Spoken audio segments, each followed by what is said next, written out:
এরকম করে কুমড়া ভাজি করলে গরম ভাতের সাথে খেতে কিন্তু অনেক মজা লাগে। তো আমি আজকে কুমড়া ভাজি করব চিংড়ি মাছ দিয়ে। তো সাথে থেকে পুরো ভিডিওটি দেখতে থাকুন। তো এই তো আমি কুমড়া ভাজি করার জন্য একটা প্যান নিয়ে নিয়েছি। তো দিয়ে দিয়েছি পরিমাণ মতো সরিষার তেল। তো সেখানে দিয়ে দিলাম কালো জিরা কিছু, দিয়ে দিলাম পেঁয়াজ কুচি, একটা তেজপাতা দিয়েছি মাঝখানে চিড়ে।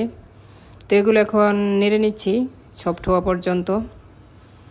তো এই তো দেখতে পাচ্ছেন আমি একটু উল্টে পাল্টে নেড়ে নিচ্ছি। তো পেঁয়াজ সফট হয়ে গেছে, এবার আমি দিয়ে দিলাম চিংড়ি মাছ। তো চিংড়ি মাছগুলো একটু হালকা ভেজে নিচ্ছি। তো চিংড়ি মাছ ভেজে নেওয়া হয়ে গেছে, অল্প একটু রসুন পেস্ট দিয়ে দিলাম। তো রসুন পেস্ট যে যে পছন্দ করেন না অবশ্যই না দিলে না দিতে পারেন। তো অল্প একটু মরিচের গুঁড়া, হলুদের গুঁড়া দিয়ে দিলাম। তো অল্প একটু পানি দিয়ে দিলাম তো কষানোর জন্য। এই তো কষানো হয়ে গেছে। তো এবার আমি দিয়ে দিচ্ছি ধুয়ে রাখা কুমড়াগুলো। তো কুমড়াগুলো সাইজ করে কেটে আমি আগে পরিষ্কার করে ধুয়ে নিয়েছি। তো এবার দিয়ে উল্টে পাল্টে নেড়ে দিচ্ছি, মশলা মিক্স করে নিচ্ছি। তো এরকম করে কুমড়া ভাজি করলে খেতে কিন্তু অনেক মজা লাগে। তো আপনারা খেয়ে দেখতে পারেন।